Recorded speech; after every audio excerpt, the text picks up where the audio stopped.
Okay, so today we continue with our class Laws of Shabbos. Today's class number 54.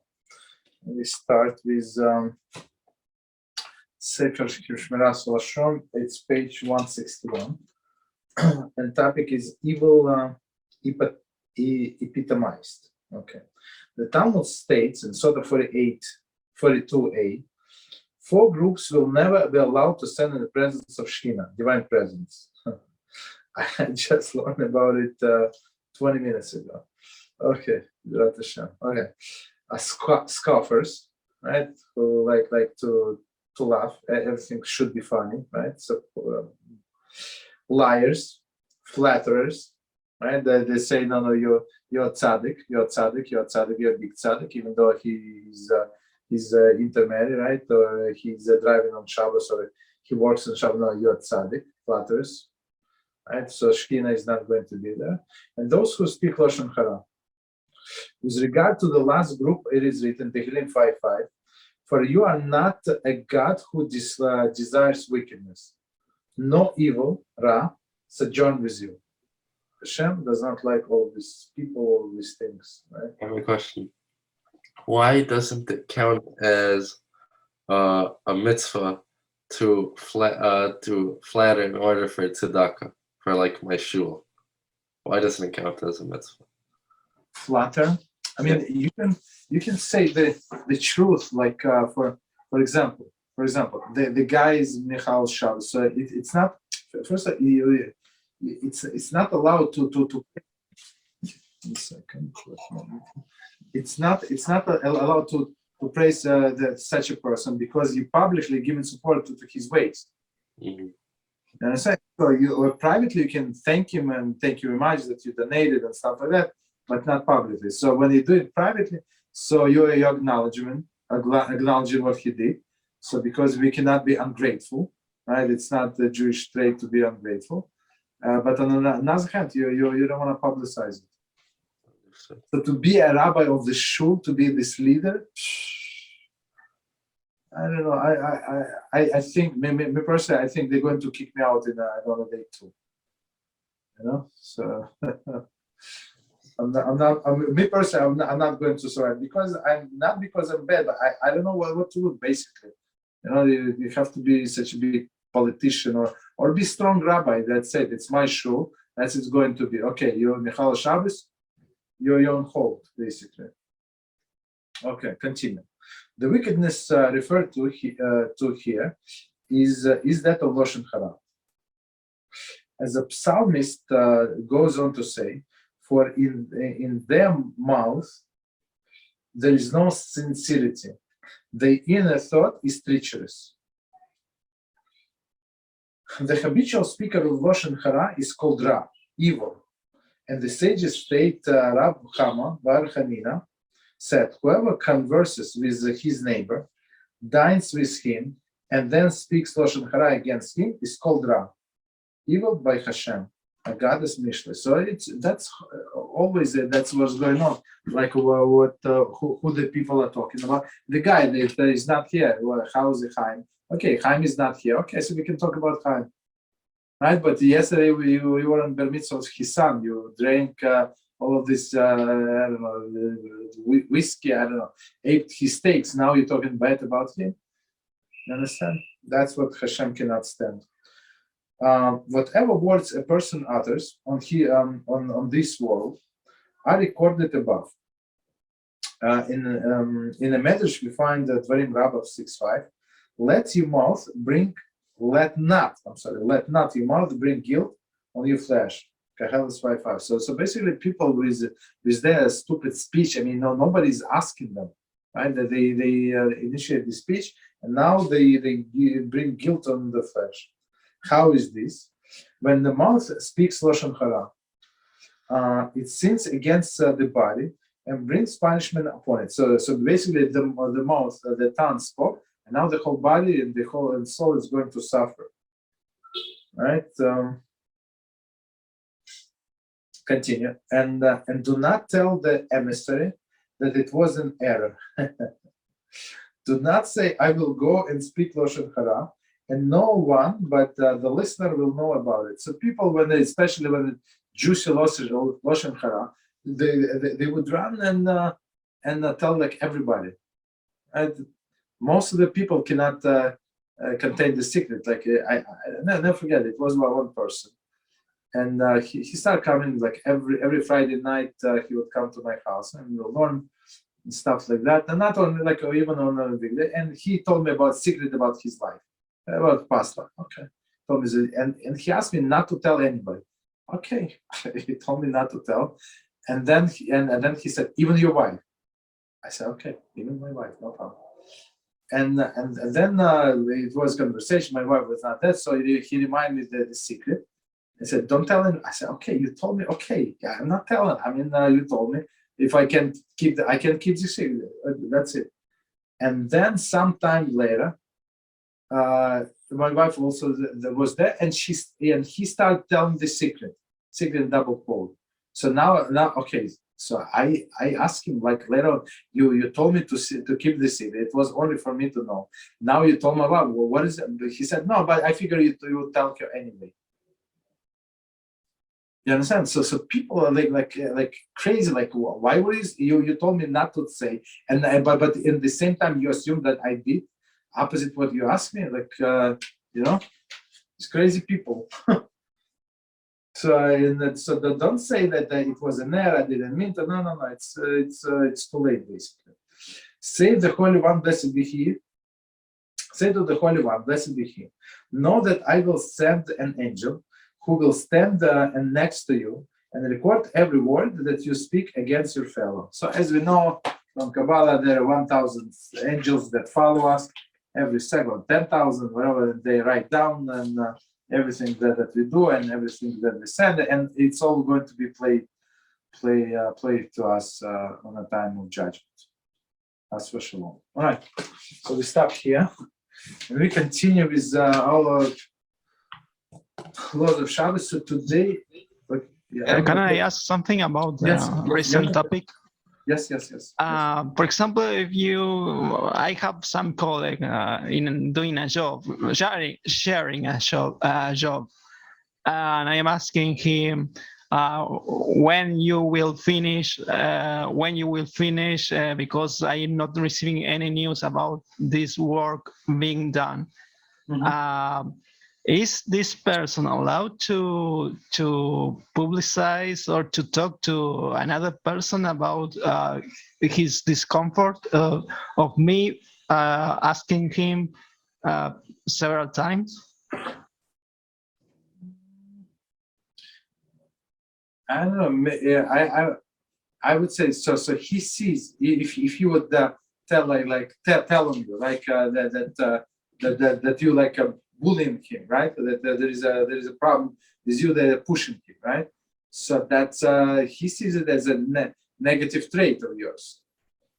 In a sense, so I mean the proper way, as we learned in that book, so the proper way to try to resolve that with that person, meaning with you, like normally, civilly. So maybe some people they do things and they don't even realize what they do wrong.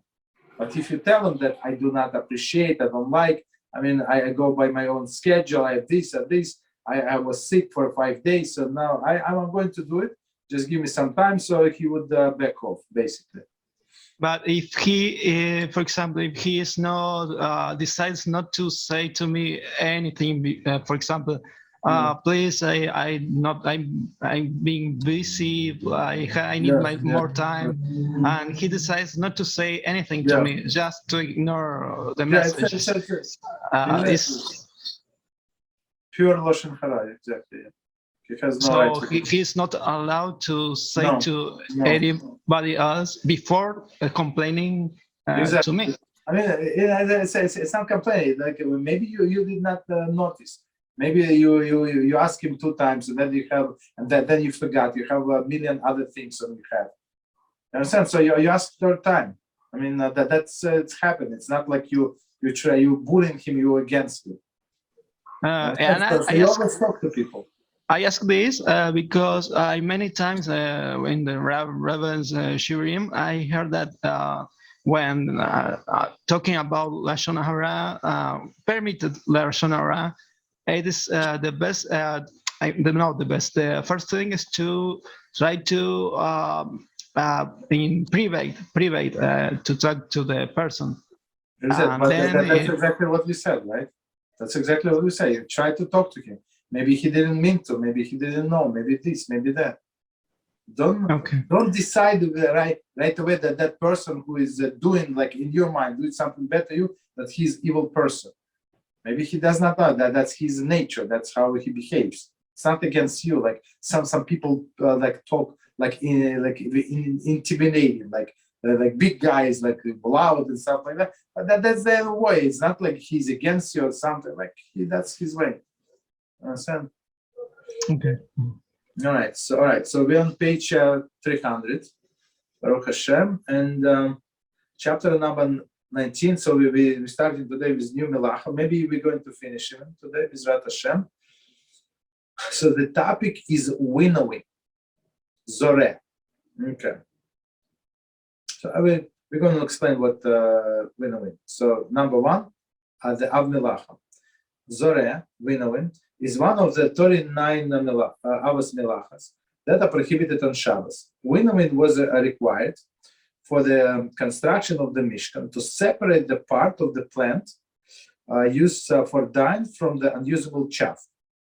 So what is chaff? We're going to explain. So you have this, what is it? You have this, let's say, wheat. Well, let's say that to simple, you have wheat, and then you have like the shell around the wheat.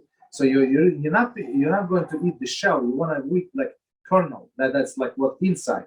So they beat it. They beat it. Try to beat the shell around, and then and shell, of course, it's mixed with a kernel, and then they throw up in the air. Of course, it's always on a higher place, on a hill, right? So it would be windy, and so wind is supposed to blow up this chaff, this kernel, right? Because it's much lighter to the side, and that's how it's separated. Got it? Clear? Understood? Okay, that's basically the procedure. Okay, so we need the kernel, which is much heavier than chaff, and chaff is like usually by this time. I'm not sure how I'm not sure time wise. Maybe they do it the next day when it's going to dry a little, so it's easy, so it's not as heavy. Not sure. Okay, but okay, let's see. Definition: after threshing grains and the like, the kernels are physically separated from the chaff. The stalks of the husk that made up the ears, yet are still mixed with them. So even though they separate, they're mixed together. So we need to like separate. Right? I mean, we beat up this kernel from the chaff, but it's still the chaff and the kernel are still mixed. Okay. Zoreh, winnowing, is an act of the separating of the undesirable matter, the chaff, from the wanted matter, the grain. So we separated bad, what we don't want, from good, right? So we have to remember this definition: separating bad from good. Okay. By throwing the mixture into the wind, using an implement known as a winnowing fork. Okay, special implement. To have large batches of grain and chaff into the air. So they throw up in the air, and hopefully the wind is going to blow, and it's going to blow this chaff to the side. The chaff, being lighter than the grain, blows away in a breeze, while the heavier grain falls to the ground. Thus, the essence of the melacha is to separate desired item from undesired by the means of the wind. So this, I'm sure you've heard many times, separating.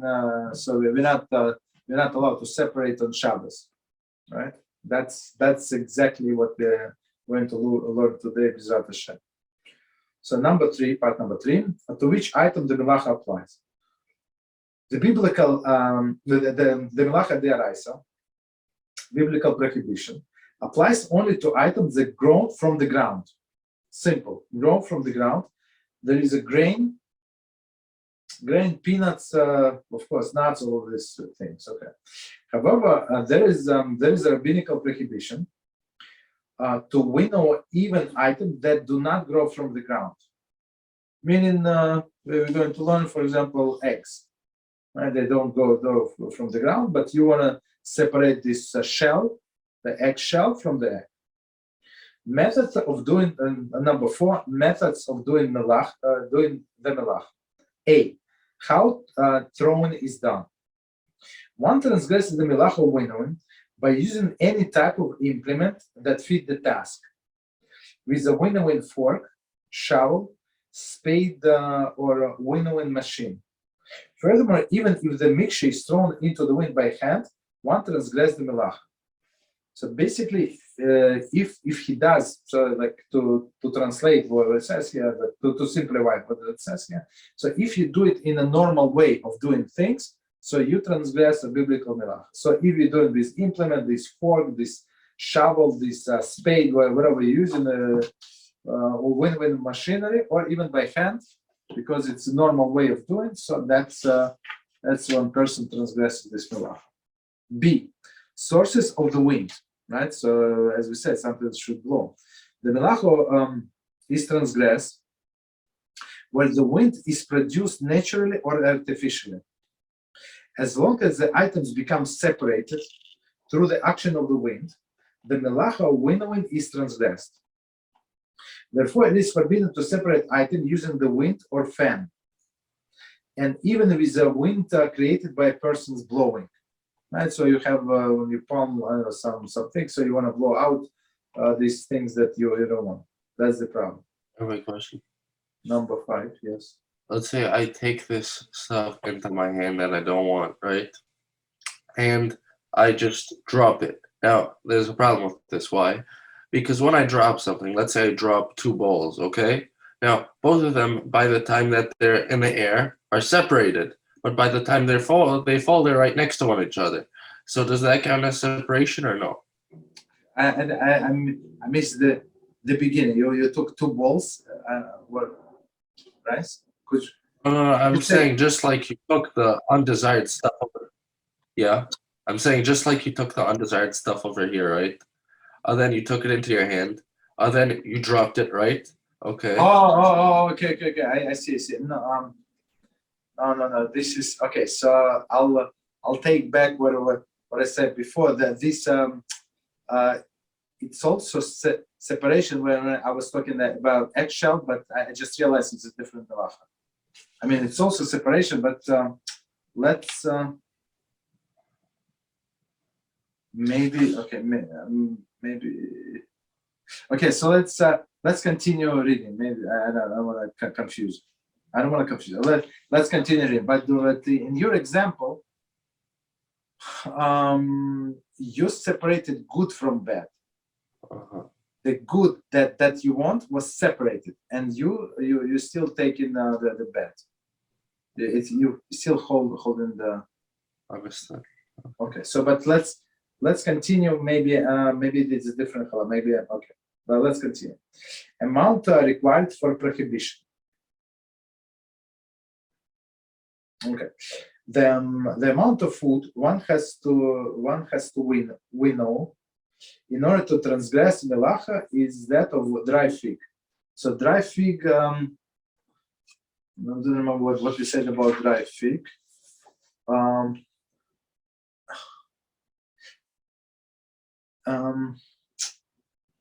Dry fig, I think it's bigger than olive and kazais, but less than kibeitza.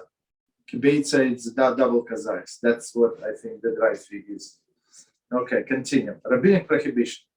It is rabbinically forbidden to place both hands together and toss mixture up and down.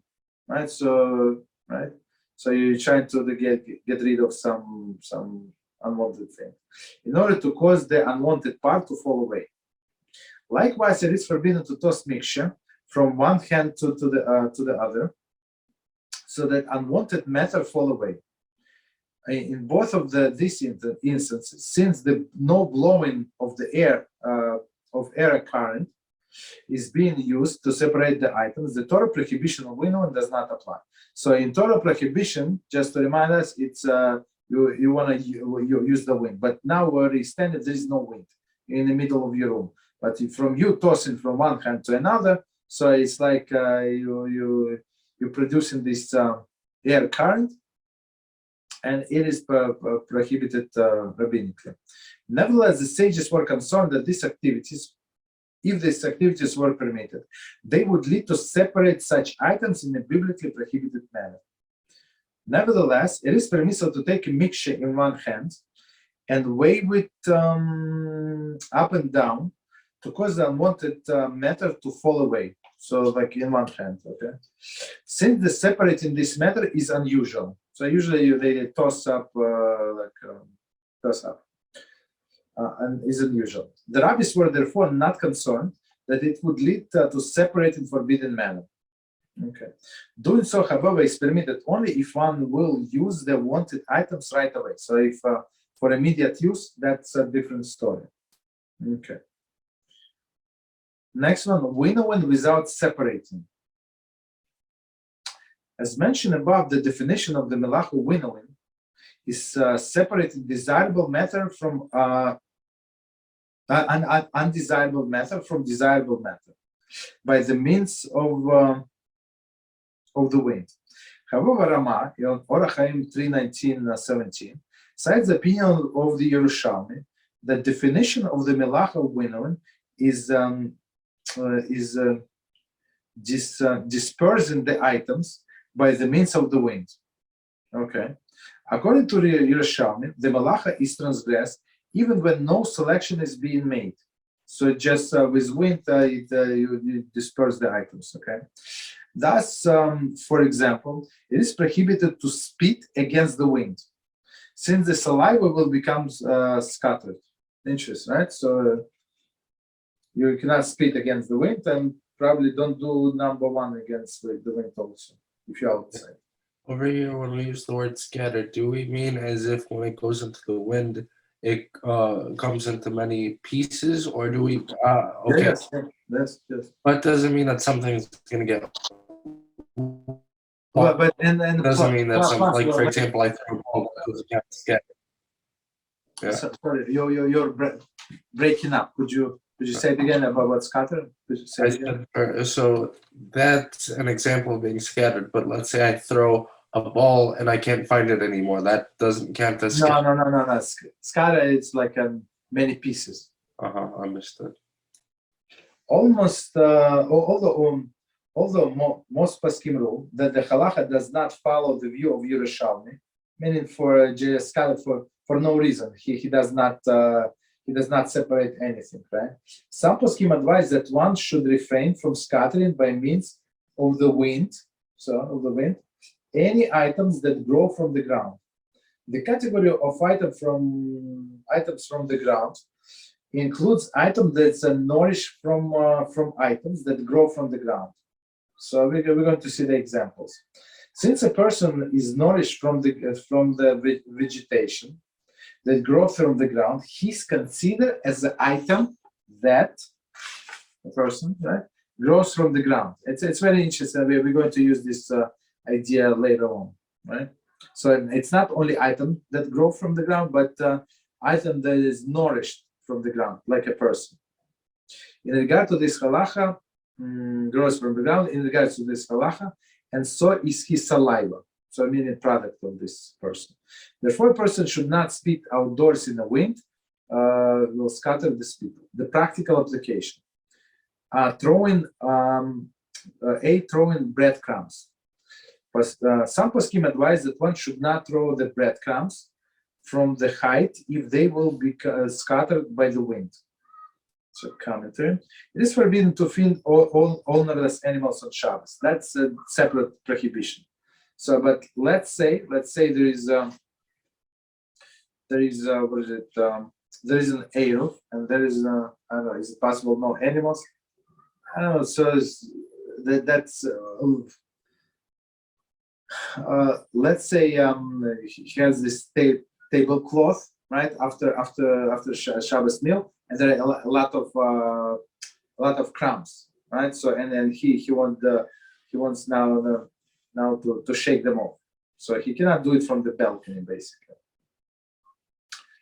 One because they're going to get scattered, and second because the animals might get them. B, pouring water from a height. It is permitted to pour water from the height, even though it will be scattered in the wind. Permitted, right? Since the water is not something that grows from the ground, it is not including prohibition of winnowing. Okay, so water is no problem, but of course, if he's not going to spill it on some what is it on the grass, right? So, and commentary says the care must be taken that the water not fall where the grass. Okay, exactly. The tree grows and there is no air. So basically, water is also moving. Like if you spill like the water from your window, it's still considered to be moving from one domain to another. But what's the problem with not having an Eruv and spilling water? It's a moving water from one domain to another. So What is it? It's not different from I don't know. Somebody ate apple and he threw the core of the apple from this window. Wait, What is it different? wait, I'm confused. I'm saying like this: if a person is outside, right, and it's a concrete ground, or let's say it's a table outside, he's allowed to pour water on the table. If Yeah. not, Yes. Yeah. Yes. so over here, what are they referring to when they say Eruv? Why do I need an Eruv? No. Because so in your case, let's say it's in your backyard, and you have a fence around your backyard, so it's your private domain. So in this private domain, you can transfer water from one room to another. There is no problem. You can spill it on the ground. There is no problem whatsoever. But if there is no Eruv, so you're not allowed to transfer the water from one domain to another. Understood. So just because it's he lives in, let's say, an apartment building, right? So that there is no Eruv. So basically, his apartment where he lives, it's like his domain. But beyond that, it's not his domain. It's a public domain. Right. Does it count as let's say how they have those not sewers, but like sewers on the side of the roads, on the sidewalk, right, where the water flows into, right? Yes. Okay. So let's say I have I don't know I have a coin by accident on Shabbos, right? And I accidentally get rid of it, but it goes inside of there. Does that count as from a public to a private domain? Of course, yeah. Okay, go ahead. But we're going to learn about it in details, just so you know, and how to fix when you're in such a situation, all these things.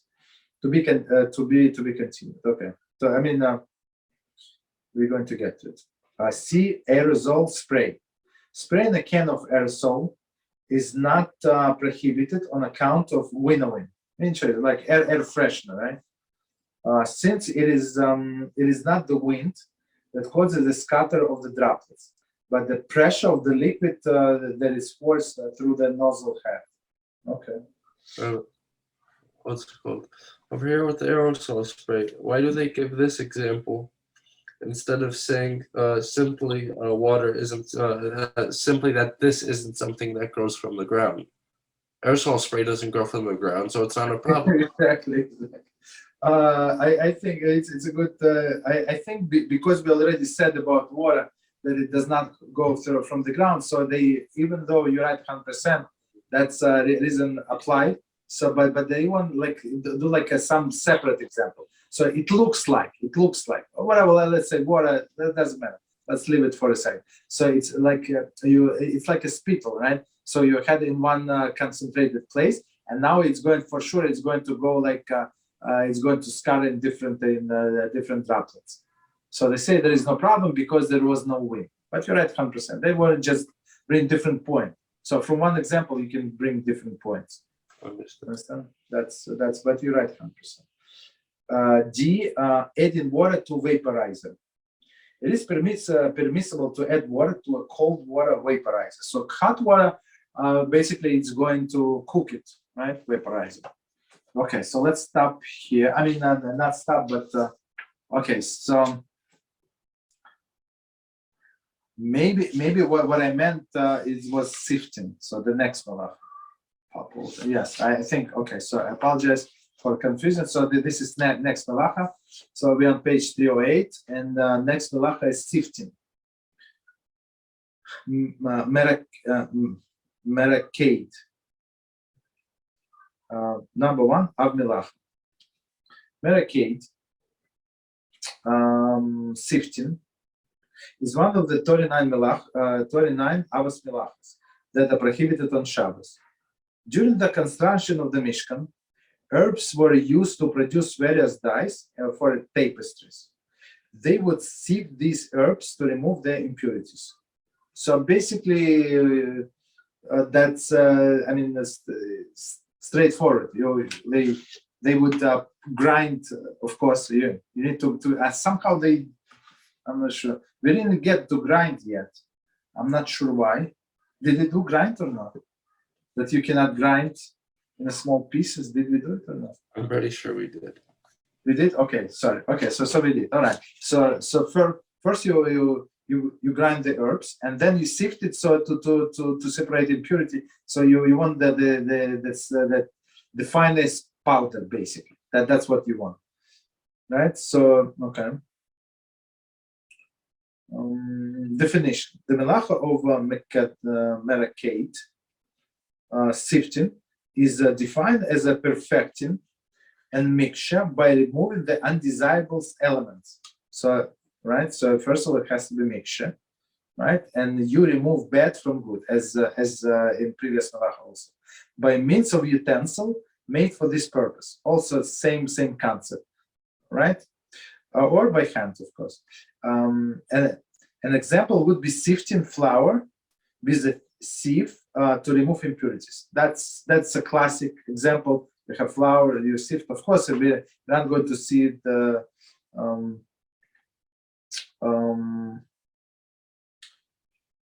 sieve the flour because there's no purpose. I mean, you cannot cook, you cannot bake on Shabbos. But like simple example for us to understand. Okay, continue. Number 3, basic criteria of the melacha. A, acts, the act of sifting. Number 1, using a utensil. Melacha of sifting applies strictly to the separation performed by means of a utensil designed for this purpose. For example, a sieve. Sifting performed by hand does not violate the prohibition. Okay, commentary. It does, however, violate the melacha of selecting. Okay, so it's not sifting. I probably meant selecting. Okay, which also involves separating bad from good. But which includes selection performed by hand. So we're going to go over all of these melachas. Okay. So one more time. We sift. You separate. By the means of utensil designed for this purpose, right? Okay, for this purpose. Okay, number 2, impurities are captured in utensils. According to one view, the melacha of sifting is limited to cases in which the desirable elements of the mixture fall through the sieve, while the undesirable ones remain above, caught in a sieve. In other words, where undesirable elements are large and the desirables are small. So, okay, well, let's finish the sentence and we're going to explain. Although the reverse scenario is also forbidden, sifting is not applicable prohibition in this case. Okay, so basically the mechanism of sifting. So the good stuff, what you want, is on the bottom. Let's say it falls through, and whatever you don't want is actually it's on top, right? So would be like a opposite example when you want to wash cherries. So you want cherries, but you want a dirt from the cherries actually with water to go through. Right? Okay, go ahead. I have a question. It seems like sifting is just more stringent, we'll say is the word, than selecting, right? It's just like more steps to halacha. I mean, when selecting is I would say it's a broader term. Exactly. So why don't we just have 38 malachas, no problem? You're still going to get the same Torah. You're right 100%. So in my hand, like many times, just so you know, it's all like intermixed. Like I mean, it doesn't matter what milacha is called, but you know what to do, what not to do, basically. Understood. At least you see, I even said I thought that this winnowing was sifting. I forgot completely. So winnowing, sifting, and selecting, it's they all very, very close. But winnowing was like specifically through the force of the air. But sifting, we said we need implement, right? Something. But selected even with your hand. Okay, so like as we did example, we gave example some time ago. So you are not allowed to separate bad grapes from the cluster of good. Okay, that's but main idea the same. So meaning separate bad from good. Rabbi, very quickly, why isn't getting a piece of, like, let's say lint or something off of a shirt? Why doesn't that count as selecting? So A piece of, I don't know, a lint. It's only select the window and all of these things. It's only about mixture when it's mixed together. So when you have some on your jacket, it's not mixed with the jacket. Two distinct things. But in the first case, or even if in this case, in the case of the flour, right? So the flour mixed with impurities, with chaff or whatever. I mean, today is not so much. They do like very good job in the factory. It's very clean, but sometimes still there are some impurities. So I'll ask you a question like this then. Let's say if I have something whole, right? Let's say cholent, right? Then there's a whole bean inside of the cholent. Does it count as a mixture or no? Okay, we're going to get to definition of the mixture. So mixture, it's when something that you would eat in one spoonful. So if you have a big chunk of like big pieces of potatoes and cholent and meat, it's not exactly mixture. They're distinct things. So, but if they chopped in a small pieces, like a salad, right? Like they chopped in small like squares. So that's it's going to be mixture. No, let's say I accidentally got cholent on my shirt. Don't I have to be careful with taking it off? Because let's say I leave half of, I don't know, a bean or something like that. Does it not count as a cholent? No. Here it's what is saying that there's the problem is first of all this cholent was never mixed with the shirt. Yeah. No, but the problem is the laundry. So we're not allowed to wash things. No, I agree with you. I'm not saying selecting from the shirt. I'm saying when I'm taking it off, right, the cholent, and a little bit of cholent is left over, am I kind of selecting? No. So the main idea here in all of the three milachas, I mean we're on the second, but in all three milachas, so the main idea you separate bad from good. You're not allowed to separate bad from good. So basically bad, whatever you don't like. So but if in your example, you don't like the whole spot. It's not like you want to like some piece attached to your shirt. No, you don't. All of it is bad. There's no good spot. Right? All of it is bad. You understand? So that's the difference. Okay, so let's try to continue.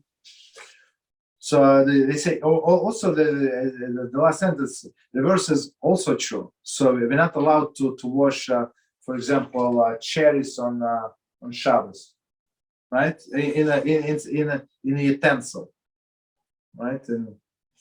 Okay. So continue. Be a mixture that is sifted. Mixture that is sifted. Things that grow from the ground. Okay, so it's with all of this, right? The biblical prohibition on sifting applies only to the things that grow from the ground. This includes things grow in a sand. So sand is also ground. Right? There is to say the desirable part of the mixture must be something that grows in the ground. An undesirable part, however, can be even foreign object. For example, stones. Sifting things that do not grow from the ground is prohibited as well by rabbinic law only. So let's read one more time and try to understand what it says. Okay, so ground and what is it in sand? So I think in Israel somewhere like that they would grow lettuce in the sand because there are no bugs. Somehow bugs are only in the earth, but not in the sand. I'm not sure how true is it, but that's what they do. Okay. I mean, because probably I'm like beneath the sand there is still soil. So I mean, otherwise how can it grow in the sand? Okay, so continue. Yeah, go ahead. Does sifting does it also count? Let's say we're gonna go with the Durabonin over here, where let's say I have an egg, right? Then some people, they want to be fancy. They put the egg yolk over here into this eggshell, like they get the eggshell in half. They put over here, so on and so forth, until only the yolk flows into the pan. It's no, what I would say it's 100% separate. That's what we're not allowed. Understood. But it's that when we have to know when it says bad, when it says bad from good, bad it means undesirable. Whatever is you personally you do not desire in this moment. You understand? That does not mean that one is food and other is not food. You understand? It could be as in your example. So both of it is food, but he wants only part of it. That's the problem. But it's not this milach. It's not. It's a different milach. So let's read one more time and try to understand. So biblical prohibition of sifting applies only to the things that grow from the ground. Okay, that's clear. This includes things growing in the sand. Okay, we already explained. Next, this one is a little difficult. Let's try to understand. There is to say the desirable part of the mixture must be something that grows from the ground. So meaning desirable, whatever you want to keep, it grows from the ground. The undesirable part, however, can even be foreign objects like stones. So basically, he cannot remove the stones to get to the something that grows from the ground. Let's see. Sifting things that do not grow from the ground is prohibited as well, but by rabbinic law. Next one: edible and inedible, solids or liquids. The melach of sifting applies to both edible items, for example, flour, and inedible, for example, certain herbs. Okay, but you still separate sifting, right? To both solids and liquids. The halacha concerning liquids will be discussed in blends below. So, meaning to remove all the impurities from the liquid. Okay, so number 3, the elements of the mixture. So that's what you were asking. What is it mixture, not mixture? Okay, the elements of the mixture.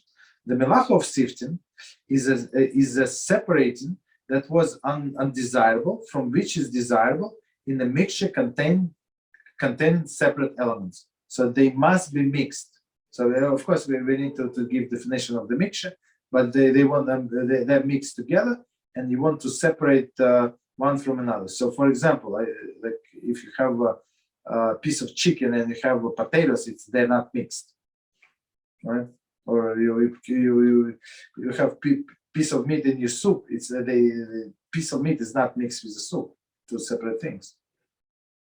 A classic case of sifting concern useless waste product that is mixed with something useful. For example, chaff or in wheat. So it's right.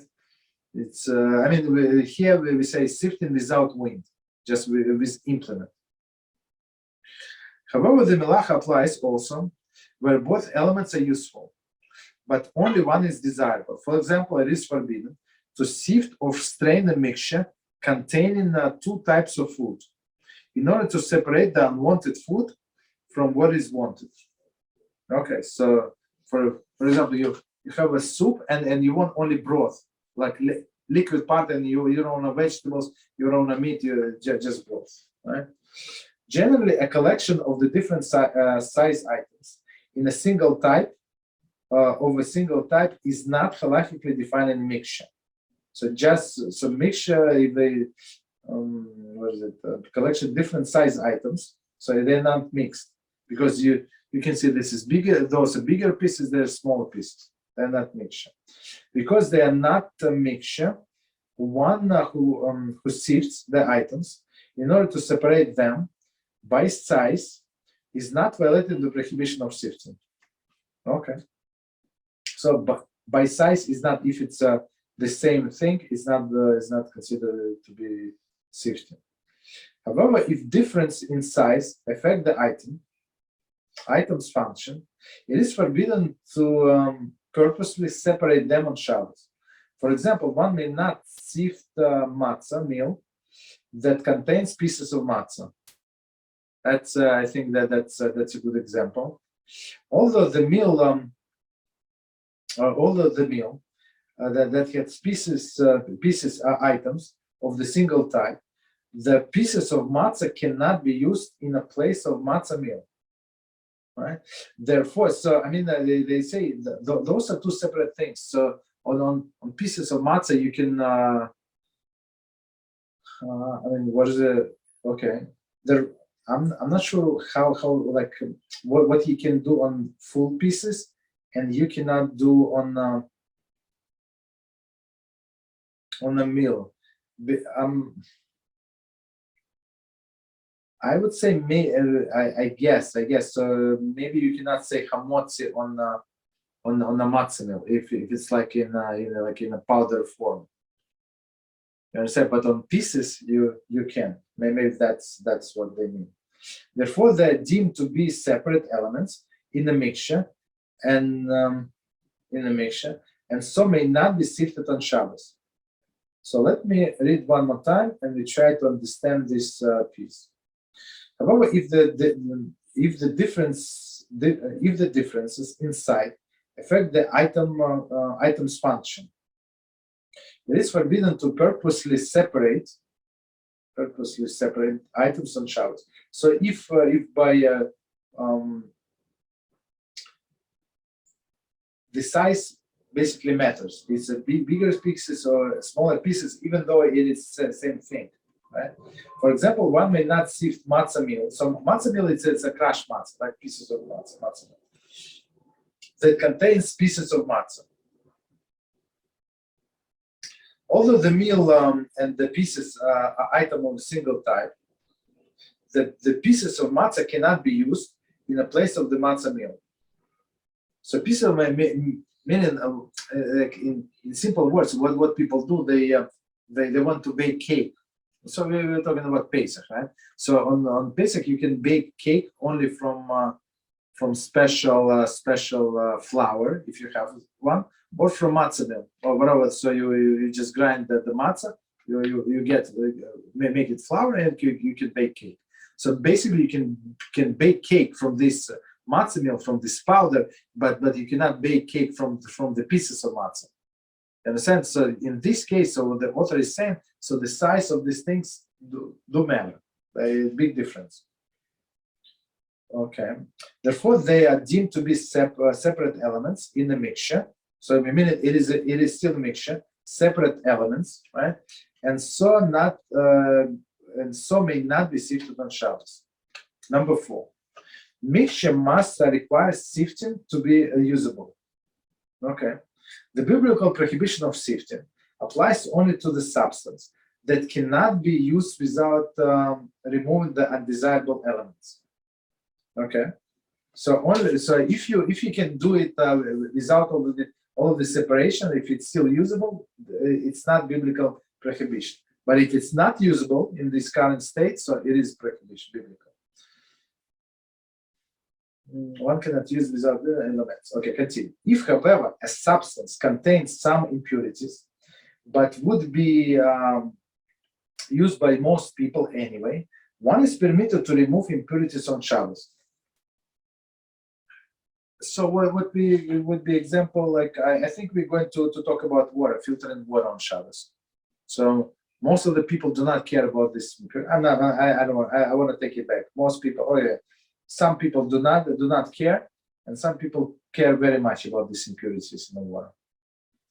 Okay, so if they let's say if most people do not care about these impurities, so meaning that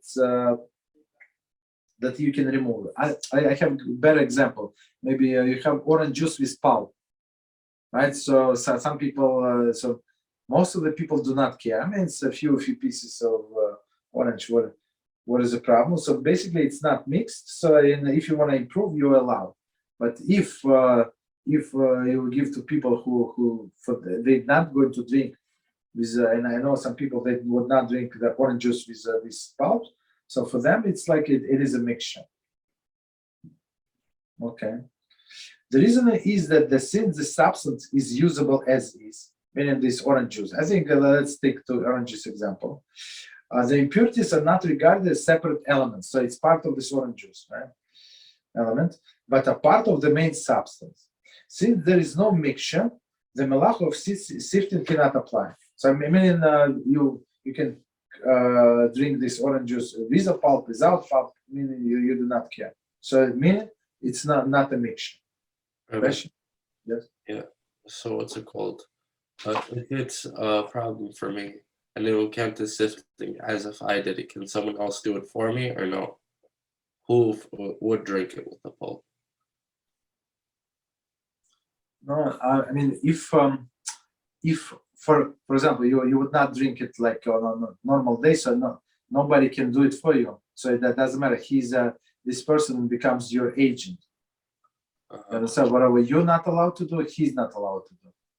So and he's not allowed to give him his, for example. Understood. Okay. If the level of impurities is not so high as to render the substance unusable, but high enough to deter most of the people from using it under normal circumstances, one is forbidden to remove the impurities by rabbinic law. So let me read one more time and we're going to expand. If level of impurities is not so high to render the substance unusable, by high enough to deter most of the people. So most of the people are not going to use it. Basically, there is no problem to the health or whatever, but most of the people would not use it. Right? So then it's forbidden to separate by rabbinical law. Number 5, size of the mixture. In order to transgress the Torah prohibition of sifting, one must sift a mixture that is minimum equal to the volume of the dry fig. Okay. Continue. Part number 4. Straining liquids. A. Straining liquids to prepare them from drinking. Straining liquids in preparation for drinking them is generally forbidden under the melacha of sifting. However, the melacha varies according to the extent of the impurities as follows. So basically, like another example, as we said, that if you want to drink only liquid from the soup, right? So that would be one of the things, right? So for him, these potatoes and all of the vegetables are impurity, not impurity, but that's what he does not want. Okay. So number 1, liquids that are almost entirely pure.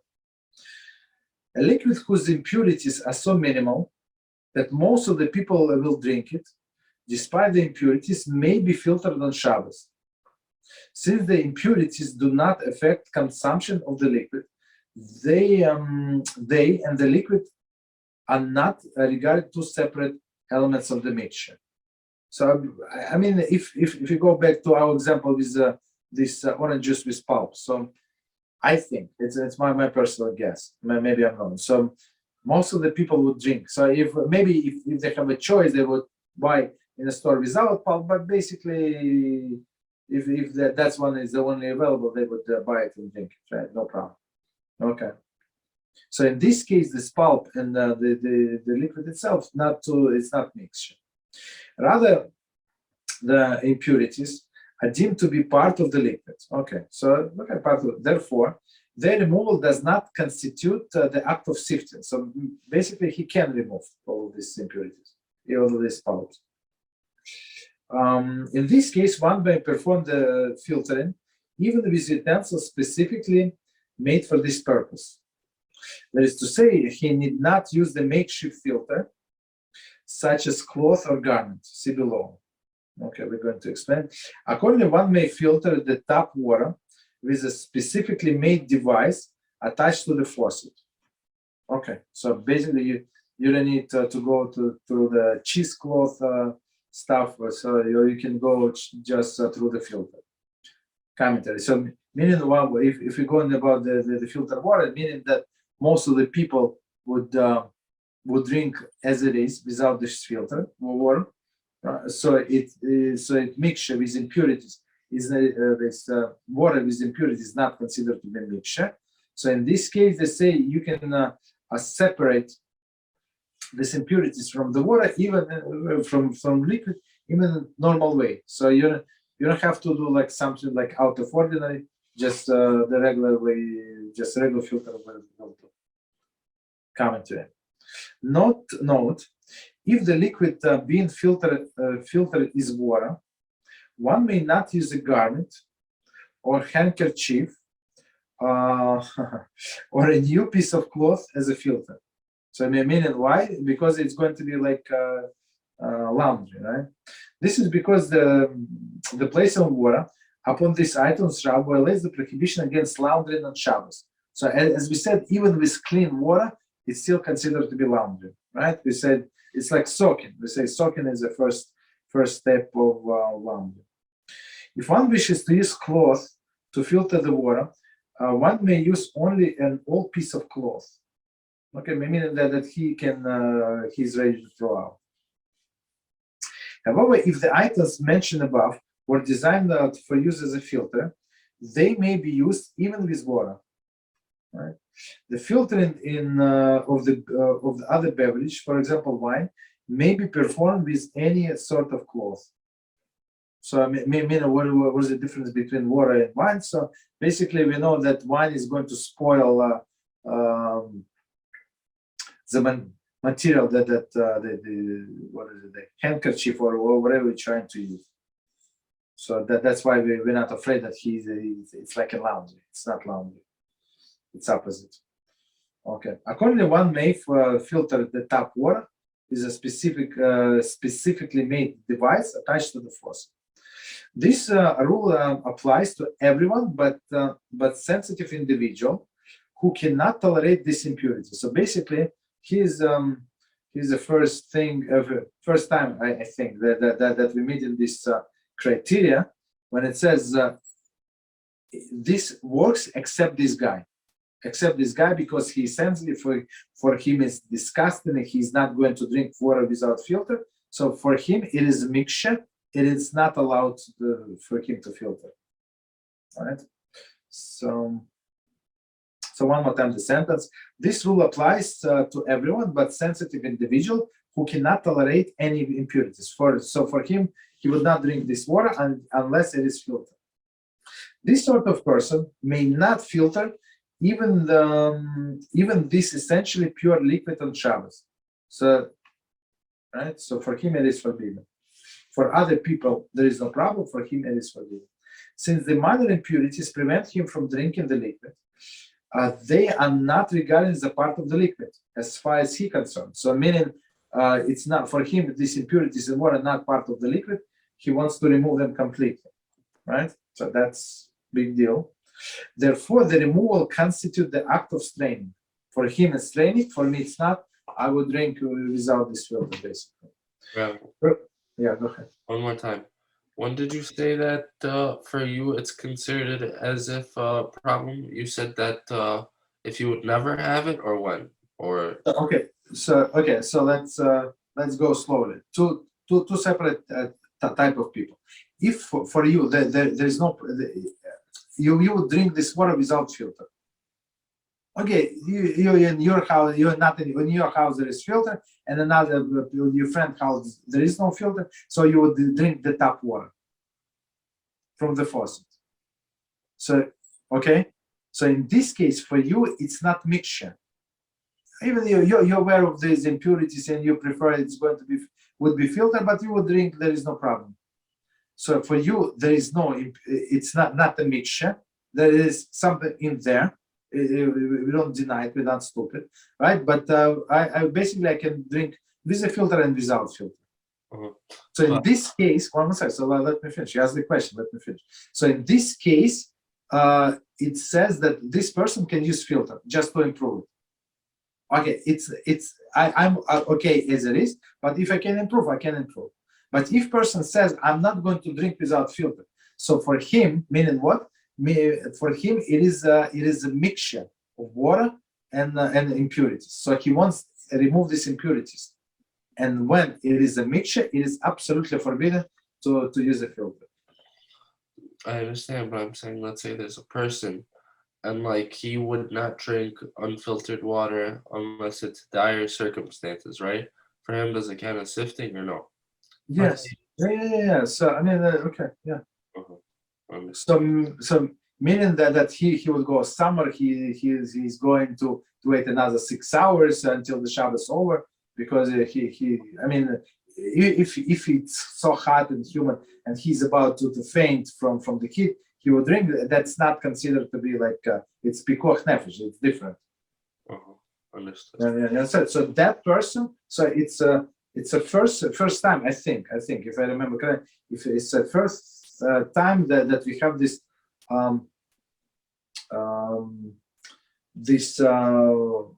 what is circumstances when it depends on the personality of the person. If I use my hands, right, if I turn on the sink to wash Netilas Yadayim, I then put a cup of water under it in order to fill it up to drink, is it a problem or no? If it's like, mamash, a filter under the sink. Say it again. If you have a filter on your faucet, and you use it for you want to wash your hands. Yeah. Netilas Yadayim. Am I allowed to take Netilas Yadayim and some water? No. I mean, it's a very interesting question. So basically, you fill this cup. I'm just thinking out loud, right? So you fill this cup, but you did it indirectly. So are you allowed to drink this water if otherwise you would not drink it without filter? I don't think what is the difference? You filled it directly or indirectly, or somebody else did it for you? I'm saying that the sifting itself, right? That the actual filter. The problem is turning on the water for the filter.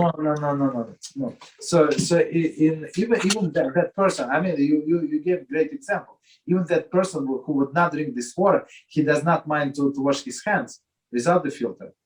You understand? So for him, this filter, it does not end or detracts anything. Right. So let's say there's a person who only under dire circumstances would drink non-filtered water, but he washes his hands in Netilas Yadayim with unfiltered water. That counts as mamish completely okay. He can have the exactly. Understood. So that's why I was surprised you asked such an example. Like it can go both ways, right? Okay, yes, exactly. So for him, so just to summarize, for that person, wash his hands with the filtered water. There is no problem because he would wash his hands without filtered water. But to drink that water is a problem. That's the thing. Okay, so let me check time. 1 second, let me check. I don't know, you want to go a little further? Or stop here? Tell me what do you want to do, guys? Maybe 10 minutes? No, it's not 20 minutes. Okay, let's stop here, I guess. Let's stop here. I mean, And let's start next time with this filter again. Okay. So any questions, any topic, please go ahead. Cooking water. I heard or I understood that Sephardim are allowed to reheat soup. Yes. Soup. So what if you cook water from before Shabbos, and then you want this water to be hot again? Exactly. Yes. Shabbos. You can use this water. Yes. 100%. Yes. But I understood that Ashkenazim don't think the same. No. It's like if you the Ashkenazi do this, it's like you're like a goy, basically. No. I mean, it's like you Michal Shabbos, because most of Ashkenazim. So here's the thing. So some poskim say, most of this poskim say there is a cooking after cooking with the liquids. Why? Because liquids. It's a different book. It's not in this book. It's about Shabbos kitchen. So because the liquids are easily cooked. Right, so if you think about piece of meat, you need 2-3 hours, 4 hours to cook the piece of meat, and you need for water to boil water, you need like 5 minutes, 7 minutes, and it's that is water is completely cooked, and meat is completely cooked, but 4 hours later. So water is cooked much faster, and they say Ashkenazim poskim say, basically the poskim say that there is a cooking after cooking. So we're not allowed to warm up soup. So if you want a soup, leave it overnight or in slow cooker. And what we use a slow cooker. So it's nice and hot the next day. There is no problem. There is a solution. But basically, it's Ashkenazim. So we go very stringently. So we say even like condensate, right? So when you take out the pot from chicken, rice, you have dry rice.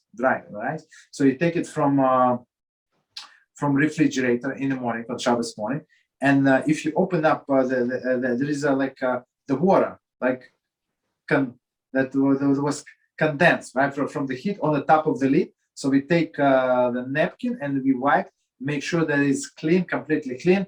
Even inside of the pot, there is no visible droplets. So that's the thing. I'm thinking about this. How would it be possible to use on Shabbos for Sephardim hot water, for example, for taking a bath? No. Nobody taking a bath on Shabbos.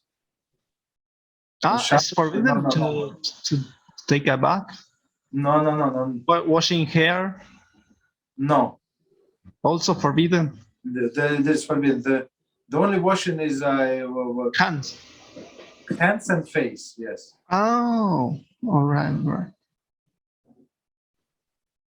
So, but anyway, if you need hot water for any use that would be allowed, what would be the way I'm not sure. You're asking a good question. So basically, let me just improve your question. So basically, if you're a Sephardic person, if you're allowed to open the hot faucet on Shabbos, I'm not sure. I don't want to say I'm not sure.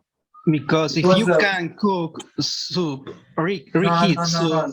Exactly. Two different things. I already see your question. So two different things. So your soup was 100% cooked before Shabbos. That's why you're allowed to put it on the stove and warm it up. But this water, so the problem with hot water, so of course, okay, there is water on there. You have a tank, some kind of tank, and it was water there. So in your mind, you're using only water that was cooked before Shabbos, but you forgot that new water comes in, new cold water, and this starts cooking. So this water, new water, is not cooked. That's the difference. Yes, and what if we or the Sephardim find a method to stop this cold water to enter in the tank, and still having some way to the hot, already cooked water to be used, because I find a similar situation for making tea on Shabbos, preparing before Shabbos a container with hot water and using it on Shabbos. But that's what everybody do. They call it urn, right? It's a big tank, basically, and it keeps automatically the water hot, and that's it. That's what everybody. There is a modern solution for all this. That's what everybody does. So you don't have to think twice. I mean that's the only reason you need hot water. Right? So I'm thinking in applying this method using this container, which are, I think they're not so big, making it very big, so like a tank, like a water tank. Okay. I mean, if it was, but you see, the problem with a water tank was with a water heater. I tell you, it's a different problem. So usually, I mean, at least in US, these tanks, there is no pump. There's no pump. So how the water comes, let's say it's in a base, how it goes up from the pressure. So new water like bring the pressure and push out the old water. You understand? So that's how it works. It's like the new water comes from the bottom and it pushes out the old water, the hot water. So if you close this intake of fresh water, so it's not going to be a pressure. The hot water is not going to go up. Yeah, that's the thing. That's I think is an issue. Go ahead with it. Yeah. So a question: what do we say about, for example, people using something that's usually bad, right? No, like let's say a knife, right? You heard the example. You can use a knife to kill someone. You can use it for good, right?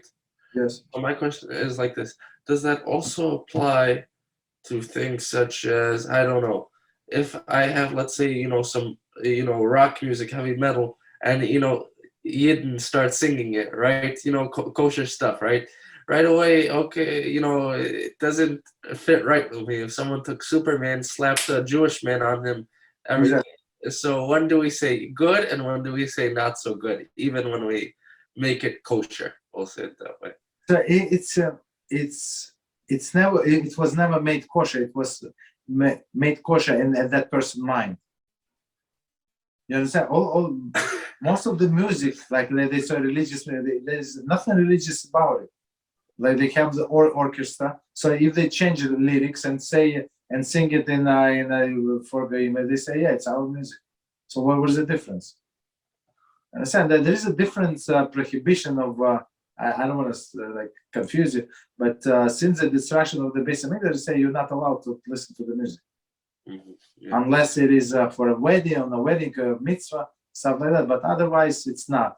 So some people say because people depressed this and that, but I mean we're not going to go there. But me personally, I have a big issue with this, with the thing that they try to be more like non-Jews, and for whatever reason, I tell you this story.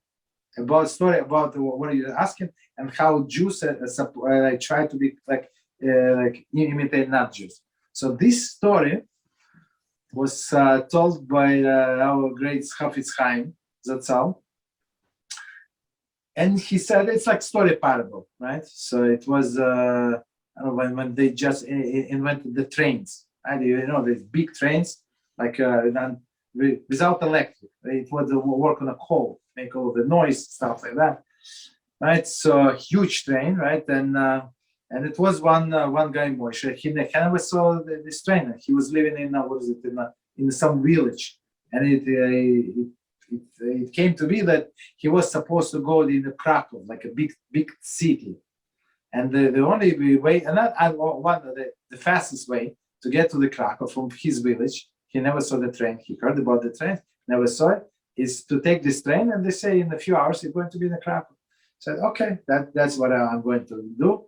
Okay, so he came dressed in his best suit, of course, going to the business trip, whatever he wanted to see, and he came to the cashier to buy tickets, and he said, I want to go to Krakow. Said, okay, very nice. He said, would you like a good seat or simple seat? What do you? He said, no, I'm. He said, and he was not prepared. He said, I'm first time. So he said, so maybe you want a good seat? Yes, okay, give me a good seat, no problem, why not? And so cashier gives, he said, the 3 zlotys. This guy gave 3 zlotys. Guy got the ticket, nice ticket. Okay. And he went to the platform. So he said that please be on time. The train is going to arrive in 30 minutes for boarding. Okay. So he went to the platform. Train arrived, and he see all of the people, simple people like himself. They are in one side. All of the rich people, like fancy dress, on another side. They do not mix. And now the train arrived, right? And everybody, all of the simple people, they ran to the back of the train, like three last cars, 4 last cars, and everybody's running. And everybody's like, he's running, and everybody tried to get the seat. Basically, the seats were not assigned, so you can sit wherever you want, right? And he also sat and next to the window, and he was very happy. And they start the ride. Right? And now the door opens, and somebody screamed, "Conductor is here! Conductor to check tickets!" Right? And conductor said, "Ladies and gentlemen, please prepare your tickets." And everybody take out the tickets. And now this guy, Moshe, realized, so all of them have white tickets. I have blue tickets. So there is something wrong. They're going to kick me out. I don't know what's going on. And he does not want to take this ticket out, right? So the guy looked at him and said, "No ticket." She said, "No ticket." He said, "You know what? Go under my seat, and I'm going to cover you with my basket and stuff like that. Maybe they're not going to see it." Okay. And then when the guy leaves, when this conductor leaves, I'm going to let you know so you can get out. Okay.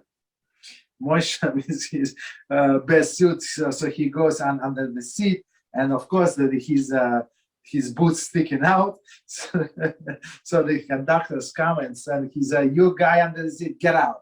And then this Moshe with all of the dust, and this conductor is screaming and yelling at him and saying, "How could you? You think it is for free to ride in this car? Embarrassing."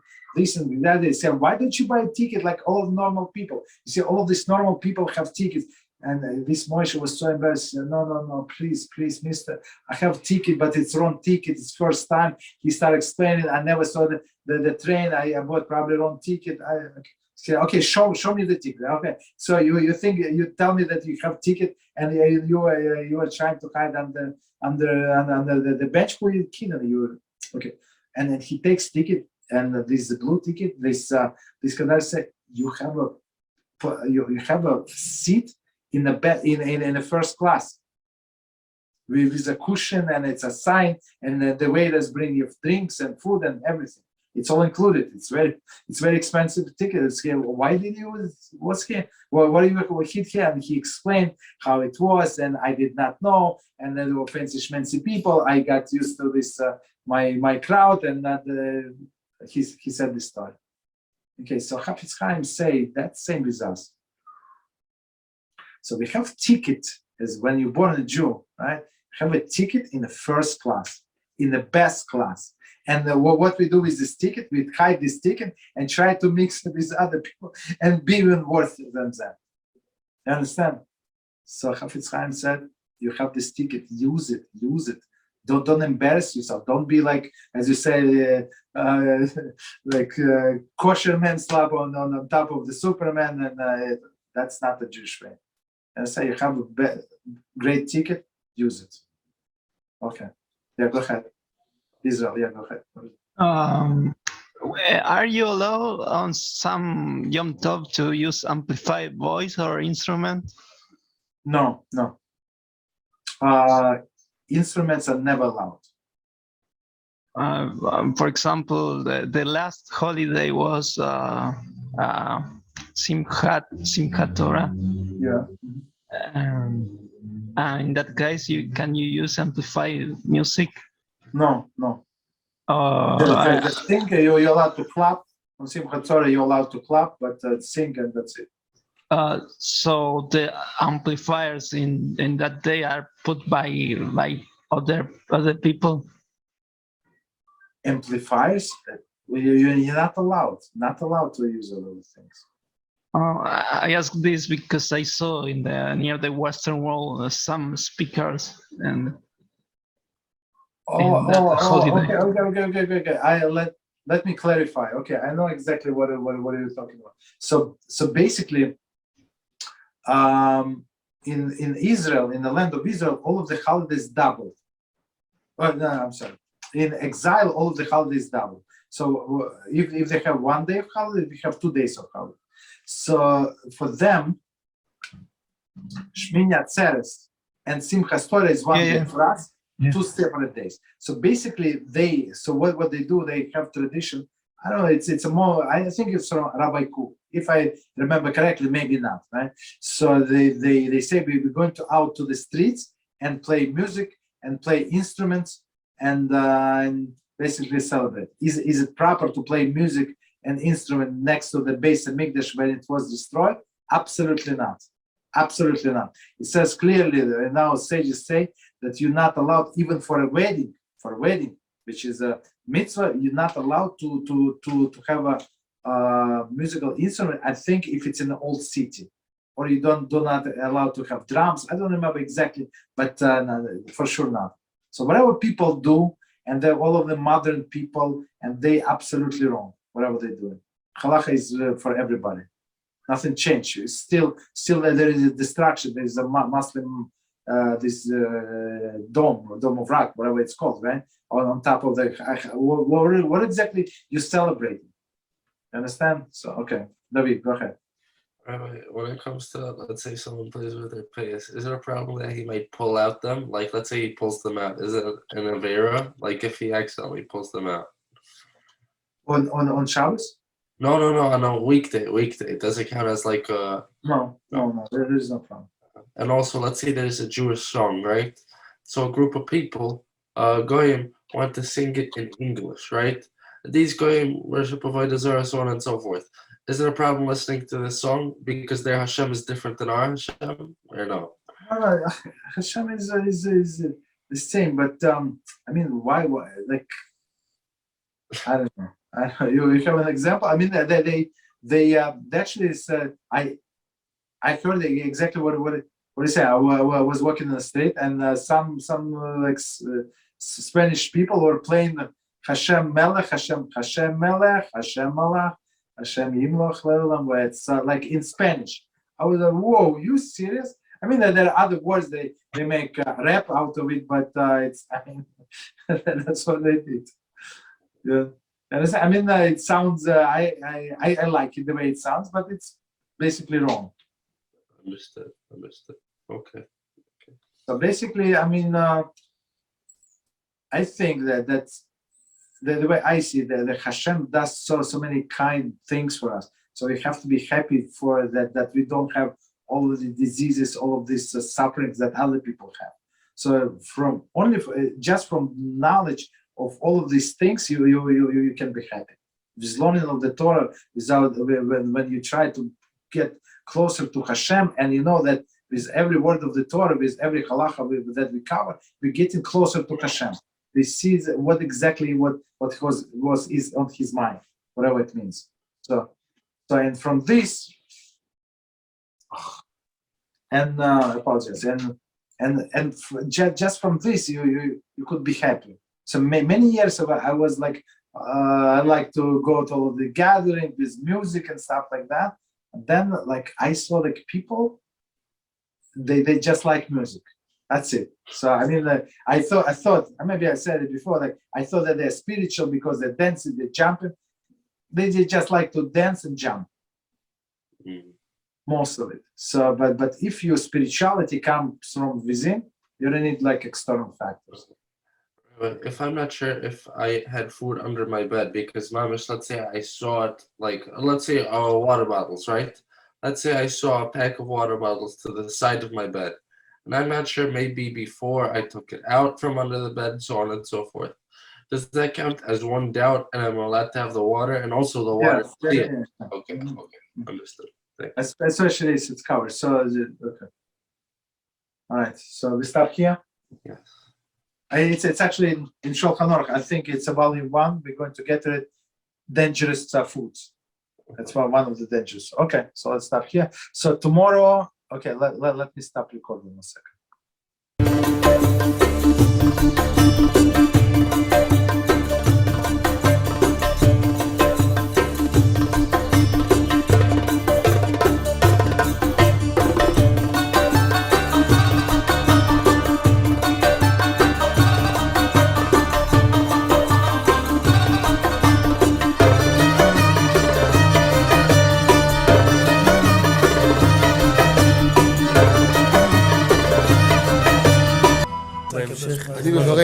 אני מברך את הרבנים, רגע. אני מברך את הרבנים, הרב ירון ראובן, הרב אפרים כחלון, ראשי ארגון בעזרת השם, שהלכו בפי עליון, שעלו מעלה, יהיה להם ברכה והצלחה, הקדוש ברוך הוא ימלא בישועות ליבם לטובה ולברכה, שבכל אשר יפנו ישכילו ויצליחו, יזכרו לעשות כאלה וכאלה, הודיעו תורה לאדירה, אמן ואמן. בעזרת השם רשת בכל הארץ. הוא היהודי הזה, הוא היה מיליונר, סגר את כל הביזנס, אמר אני משקיע פה בעולמה של תורה. איפה הוא גר? בפלורידה. פלורידה, איפה זה פלורידה? באמריקה. מיאמי. כן, ליד. אנחנו שם עכשיו הולכים להקים קהילה ספרדית גדולה. תעבירו מה שבירכתי אותו. כן, קהילה ספרדית גדולה.